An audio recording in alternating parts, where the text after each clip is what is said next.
Buenas tardes, bienvenidos a la jornada que Redacción Médica organiza esta tarde, cuyo título es La telemedicina, una aliada en la gestión de las patologías cardíacas. Hemos programado, hemos previsto una jornada centrada en este asunto de actualidad, del que hablaremos con profusión en esas dos mesas que van a tener lugar y en la conferencia inaugural que ahora presentaré también a quien la va a impartir. Y como decía, Redacción Médica cree que es un momento, con todo lo que está pasando a nivel sanitario en nuestro país, un momento adecuado para hablar de este asunto, de cómo las nuevas tecnologías, las innovaciones en la tecnología sanitaria están permitiendo realizar un seguimiento a distancia o una telemonitorización, en este caso de los pacientes cardíacos, que puedan portar pues, marcapasos o desfibriladores, ¿no? Pacientes con arritmias o con insuficiencia cardíaca. Vamos a analizar cuál es el papel de esta tecnología sanitaria para este seguimiento de los pacientes, incluso para detectar precozmente alteraciones en el funcionamiento de estos dispositivos o en el propio estado de salud de los enfermos, de los pacientes coronarios. Como decía, la pandemia de coronavirus, que llevamos ya casi un año padeciendo, como en otros ámbitos, tanto de la sanidad como de la sociedad de nuestro país, ha acelerado todo este proceso de telemonitorización o de tecnología vanguardista, ¿no? En este caso, e innovadora en el caso de los pacientes coronarios. Y vamos a ver, como decía, con la introducción que va a realizar el doctor Julián Pérez Villacastín, que es presidente electo de la Sociedad Española de Cardiología, como con las dos mesas de debate que vamos a tener a continuación, una centrada más en la parte asistencial o el proceso asistencial de estos pacientes y otra más centrada en la gestión, ¿no? de cómo podemos introducir o imbricar la telemonitorización, la telemedicina en la asistencia del paciente coronario, ¿no? En la primera mesa van a participar los doctores Fernando Arribas, Antoni Vallés, José Manuel Porres y María Teresa San Saturnino, que es presidenta de Cardioalianza, no es doctora. Y en la segunda mesa, más centrada, como digo, en la gestión, van a participar Luis Álvarez, Juan Rey, Carmen Ruiz Villar, a los que luego presentaré oportunamente y más ampliamente en cada una de las dos mesas. No me extiendo más, voy a ceder la palabra al doctor Julián Pérez Villacastín, a quien agradecemos muy sinceramente que se encuentre hoy con nosotros. Como saben, el doctor Pérez Villacastín es el director del Instituto Cardiovascular del Hospital Clínico San Carlos de Madrid y presidente electo de la Sociedad Española de Cardiología. Y como todos también saben, pues una de las voces más autorizadas de nuestro país para hablar de este tema, de arritmias, de insuficiencia cardíaca. Creo que no podemos tener mejor ponente o mejor persona encargada de esta inauguración, con lo cual muchas gracias a todos los participantes por estar esta tarde con nosotros. Muchas gracias a Abbott, que es la empresa colaboradora de esta jornada y que nos permite poder llevarla en la práctica. Y cedo la palabra al doctor Pérez Villacastín. Muchas gracias. Buenas tardes a todos y muchas gracias a Ricardo por haberme invitado, por haberme traído a esta encerrona, porque primero lo que me ha costado llegar, pero después me había dicho que simplemente era introducir y ahora me comenta que por lo menos dé unas pinceladas acerca de mi opinión sobre estos temas. Bueno, me parece que el tema es interesantísimo, no solo vamos a decir telemedicina, sino que estamos hablando de lo que se puede conocer como la evolución digital. Es decir, tenemos que aprovechar las herramientas que tenemos para cambiar nuestra organización. Primero, hay que centrarse en las patologías, como se ha hecho y se va a hacer a lo largo de esta tarde, más prevalentes, porque van a hablar clínicos, personas que tienen mucha experiencia ya dirigiendo servicios de cardiología, que han implementado unos cambios importantes y unos cambios orientados a mejorar el tratamiento de esas patologías tan prevalentes como son la insuficiencia cardíaca y las arritmias. Y además que no son exclusivas, blanco o negro, sino lo que se está observando es que cada vez hay más patologías que son crónicas y además conviven en el mismo paciente con otras patologías crónicas, de manera que lo que hacen es complicar mucho el tratamiento, la asistencia de estos pacientes, no solo ya a nivel médico, sino que trasciende a un nivel social. Por eso deben estar unidos todos los entes que están digamos que tratando o comprometidos con el tratamiento de esas personas, desde los agentes sociales hasta pues todo el tema de profesional sanitario, llegando al final a los médicos más especializados. Está claro que hay necesidades no cubiertas con los pacientes cardiológicos. Por ejemplo, lo más importante es que ellos, la experiencia del paciente, les dice que tienen que acudir al médico pues, por un problema que lo primero que hay que hacer es un triaje de ese problema. Ese triaje en estos momentos no se está llevando a cabo. ¿Por qué? Porque los pacientes tienen miedo a acudir a solicitar atención médica y entonces están confundiendo los síntomas, de manera que lo que estamos observando es que pacientes con patologías graves como infartos, etcétera, no están acudiendo al hospital y están siendo pues pacientes que están perdiendo, digamos, una oportunidad de tratamiento que les podría dejar en muy buena situación.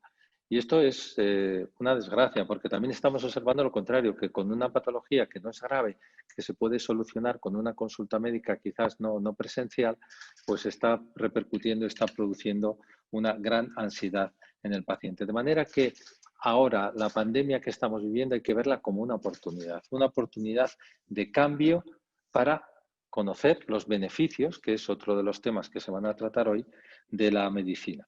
Y los beneficios de la medicina en utilizando estas herramientas, que son concretamente todos los temas digitales. Podemos decir, si queremos resumir, telemedicina, pero estamos hablando de todas las tecnologías digitales. Estas tecnologías nos van a permitir evaluar, nos van a permitir medir. Y una vez que medimos, evaluamos y vemos si realmente esto es mejor que lo que estamos haciendo hasta ahora. De manera que el concepto de medir, estoy convencido y me consta que gran parte de las personas que van a hablar hoy tienen experiencia precisamente en eso y están transformando sus servicios para poder medir y de esta forma evaluar, comparar y conocer lo que es útil y lo que realmente puede ser superfluo.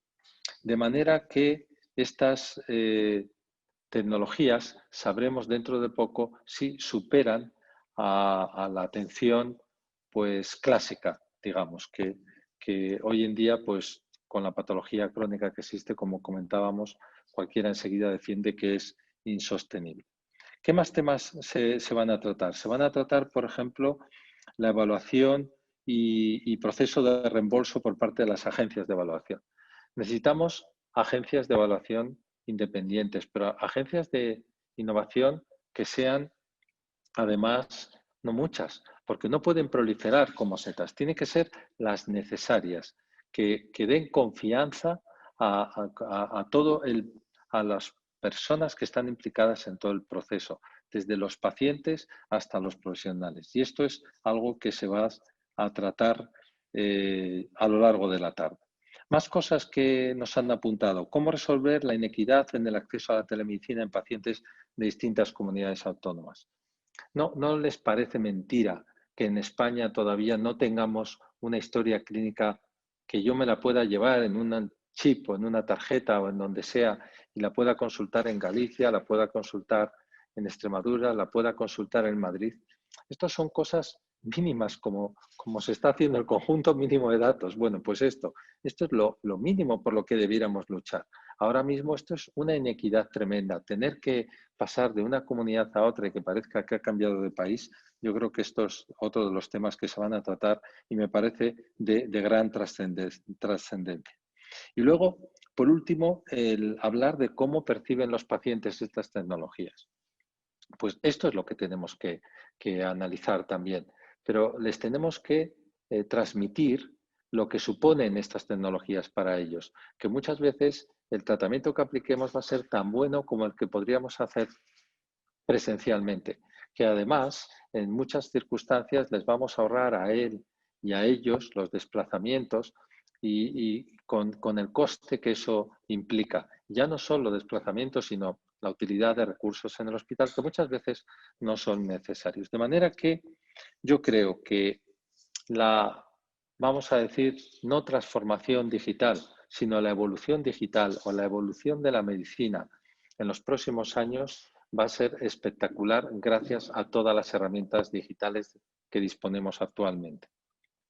Con todo ello, tenemos que procurar al final siempre lo mismo. Primero, que los pacientes tengan mejores resultados y que estos resultados puedan medirse. Está claro que un paciente que tenga un infarto lo que va a querer saber es cuánto tiempo va a estar incapacitado, qué riesgo tiene de morirse. Cuanto menor riesgo tenga y menos tiempo esté incapacitado, antes se puede incorporar a la vida normal. Estos son resultados en salud que se pueden medir, pues inmediatamente el paciente será capaz de elegir él mismo dónde quiere incluso ser tratado. Aunque todos los centros sean buenos, se establecerá una colaboración, una competencia para la mejora continua. Después de los resultados en salud, la experiencia del paciente. No cabe duda que esto es trascendental y tenemos aquí en la tarde representantes de los pacientes que nos van a hablar precisamente de eso, de cómo debe ser su experiencia y cómo nosotros los profesionales lo tenemos que tener en cuenta. Este sería el segundo punto. La experiencia de los profesionales, el tercero, también fundamental porque estamos viendo cómo cuando se desarrollan demasiadas herramientas, muchas veces digitales, pero que no se tienen en cuenta desde el punto de vista de la gestión, los médicos, las enfermeras, el resto del personal no se encuentra satisfecho porque no se le tiene en cuenta esta actividad. Y esto yo considero que es otra de las cuestiones fundamentales. El profesional, sobre todo el médico, la enfermera, los auxiliares, pero sobre todo el médico, que es el que está tomando las decisiones arriba en la pirámide, tiene que estar contento con lo que está haciendo, tiene que estar satisfecho que lo está haciendo bien y de ahí la importancia de implicarle en la toma de decisiones, lo que se ha llamado desde siempre gestión clínica y que engloba enseguida a todo el equipo, por supuesto, la enfermería, etc. Y después de la experiencia del paciente y la experiencia del profesional, luego llegan los análisis de costes y, por supuesto, hay que mantener la misma calidad o la eficiencia al menor coste posible. Y esto es una consecuencia del resto, pero sin olvidar las tres condiciones anteriores, es decir, resultados en salud que sean los mejores, la experiencia del paciente, la experiencia del profesional. Y de ahí luego se deducen la forma de hacerlo mejor y ahí está el coste-eficiencia. De manera que yo quiero felicitar a los organizadores porque creo que van a cubrir o vais a cubrir esta tarde una cantidad de temas que son muy importantes y trascendentes y yo creo que de aquí van a salir conclusiones importantes para que todos aprendamos y sepamos realmente cómo seguir adelante con esta tremenda evolución digital que se nos avecina y que va a transformar, eso sí, la atención a los pacientes. Muchas gracias.